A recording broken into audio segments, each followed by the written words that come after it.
All right, I am here to give my thoughts on this post, and there are some people concerned about one particular thing in the post. Down here, one paragraph. I will give my thoughts, but there's a stipulation, and that is that the markets are smarter than all of us. So there is a group of people that is potentially concerned about this. I see reasons to not be concerned, but the market that in our case, our market isn't exceedingly huge. There's a few hundred individuals that really move the market. The owners, maybe even just a few dozen of people that have to get with it and see the changes. And on the renter side, maybe there's a lot of new people. So their ability to adapt to any change may take some time. So we'll see if it is happens by the end of the season or if it maybe takes a second season. And we'll see the market react to this. And let's talk about what some of those reactions may be. Now, uh, they have talked about there being a 1 day cooldown instead of a 7 day.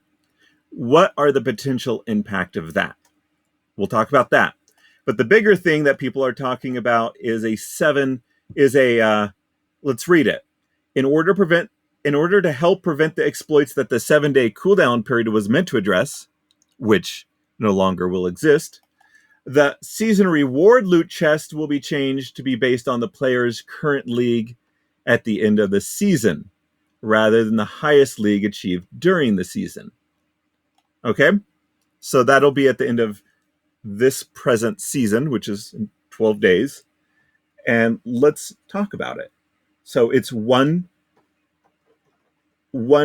changes. The cooldown changes from 7 to 1, and the season reward loot chest. So that's the only thing that changes. The season reward loot chest. The only money-based thing that changes is the season reward loot chest. Okay? And so that will be at the end of the season. Let's take a look at, we can take a look at an account that I play with rental cards. And so at the end of the season, I could get 30 as long as I have enough cards to be at gold 1. I presently have 420,000 collection power rented out, but to be at gold 1, I can collect these details, and I just need to make sure that I'm at gold 2. I need to make sure I have 150,000 power. Wait, I am at gold 1. I forgot that. Okay, so I need to make sure that I have 200,000 collection power rented by the end of the season. If I do not have it at the end of the season, then I don't get those penny rewards. That's it. That's the only thing it impacts. Now, the thought is that what they want to do is make sure that everyone that the season rewards that they are giving out, I'm trying to make sure that I explain this correctly. It seems to me that they want to ensure that the season rewards they're giving out correlate to a proper amount of collection power. Right now, there are exploits. There are people that are able to go in and rent cards for 1 day, rank it up to, let's say, gold 1, stop renting for that account, do another account, rank it up to gold 1, stop playing with that account, just period. And they will do that perhaps maybe 10 accounts every day for 14 days. They could have 140 accounts ranked up to gold 1. And then getting it back to gold 1 the next season, way easier because you'll only drop down to silver. So it's not like you're starting from novice to gold each month or each season, which is only 14, 15 days. So you can see the issues that they are fixing with this. Huge exploits. So when I hear, and maybe when they hear that people have an issue with this, you may be a completely proper player that is doing things very conservatively. But maybe what they're hearing is maybe there are people trying to push this issue out there on the Splinterlands Discord, and they're likely, I'm not saying for sure, they're likely the ones doing what I just mentioned. And they're acting like, poor me, you guys are going to ruin my gig. And you're ruining how they're making thousands of dollars using the rental market, pulling a fast one on Splinterlands. They are, it seems to me, and the markets will prove it out, it seems to me that they are just fixing a potential bug. Like the cards need to represent something, not just for the day, but for the season. So, and it's only impacting one thing. So to those that are perhaps running 140 accounts, and just leveling them up every day, you are still making money off of your each win, which for me in gold has been, if you look here, 120, 126, 120, 122, 120 DEC per win.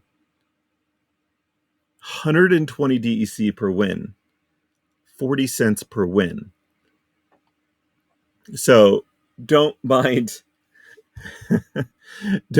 those people complaining. They're still winning a decent amount.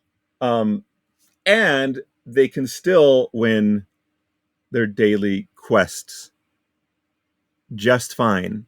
All it's saying is that at the end of the season, to get these 30 loot chests, you should still have some cards that represent that. That is it. What does it mean for the rental markets? I'm not entirely sure it's going to go either the way that I originally thought or the way that other people think. What we know from last season is that cards in the rental market started pretty low. Let's look at max level cards.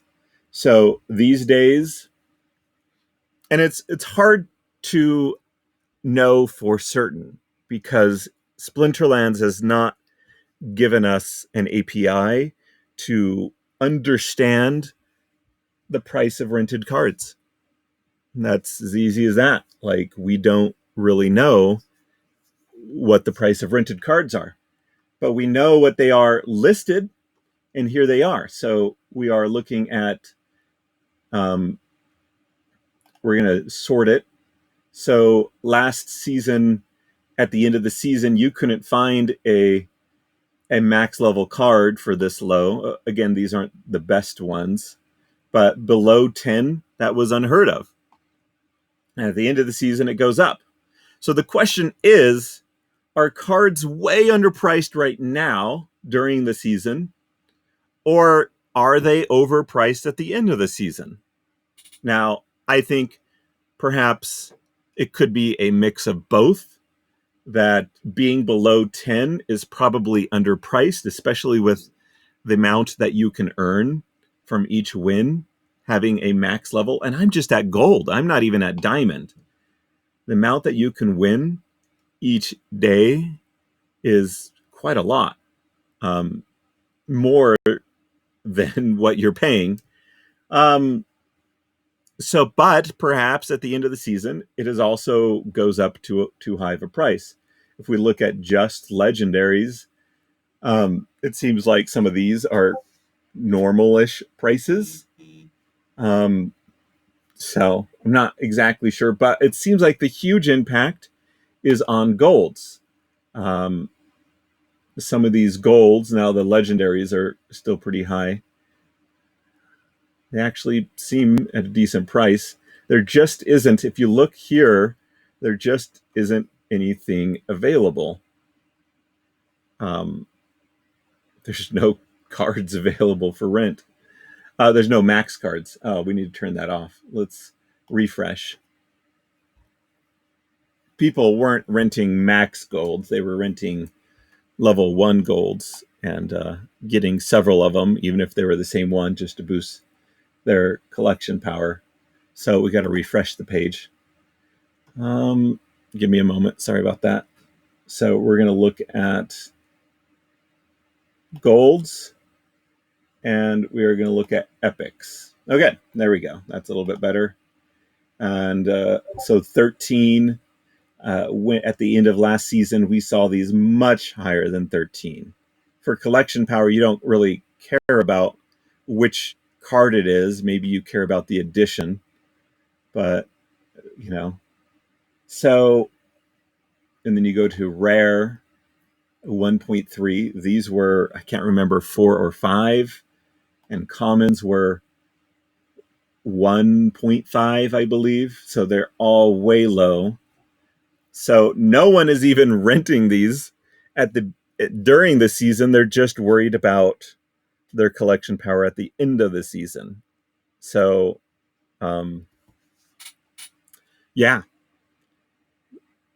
I don't know what to say here. I don't know if anyone's really even going to rent them during the season regardless. It seems like an end of season sort of thing. And people rush for them, and there are not enough for people presently. What I have suggested is that this may bring in more people to provide level or 1 BCX gold cards.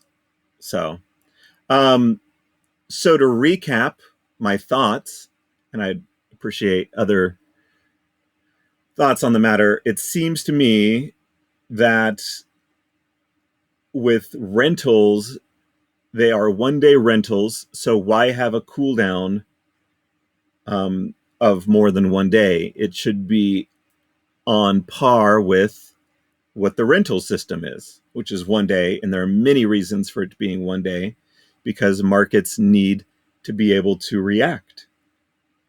And if the price of DEC goes up, this is just one thing. If the price of DEC goes up, people earn more DEC with every win. Therefore, they should be willing to pay more. They are willing to pay more, I should say. And it is reflected in market prices. Now, if the price of DEC goes down, then of course owners would be willing to lower their prices based on how renters maybe are less willing to pay higher prices, because if DEC goes down, then the rewards per win go down. It's as easy as that. And now with SPS being rewarded soon, not yet, but soon to each win, you will see the price of rentals go up as well. And that those reactions are sometimes slow. So the market reacts, but it reacts slowly at times. So there are reasons for it to be 1 day, and therefore it seems a little bit unfair. I guess this is maybe part of the thinking, a little unfair for someone delegating cards to someone else to have it worse off. Why do they have a 7-day cooldown when renters can change ownership of a card every 24 hours? So, and it seems like they solved a little bit of the exploit. One set of cards can only be played per one account every 24 hours, regardless of rentals or anything else. And so you can play with them and you can win money and daily quest money with that set of cards, but no set of cards can do that multiple times. You can't, well, I guess you could time it technically, to maybe go in and not play an account and then be able to do 2 quests in a row. So yes, to those people complaining about the change because they have found a very special exploit, I just gave you another small exploit. It's not huge as the one perhaps that you've been doing, but it's still there. So be happy with it, I guess. In any case, I think it seems to me to be a great solution. But I'm willing to let the market take a couple seasons and let us know. Will this maybe mean less people playing? Maybe, but it's likely to mean less of those bots, of those people that are running bots and maybe doing 1,000 of these counts. So anyway, the people speaking up in the Splinterlands Discord and being very vocal about it, just remember there is a chance that they are the ones running 1,000 accounts, 100 accounts, and doing the exploit that I mentioned at the beginning of this video. And they may not be willing to admit it because they wanted to go back to the way when they were making tons of money. Or maybe I'm wrong. I reserve that right. And I hope you at least enjoyed, or it was thoughtful, my advice or my thoughts. All right. Thanks.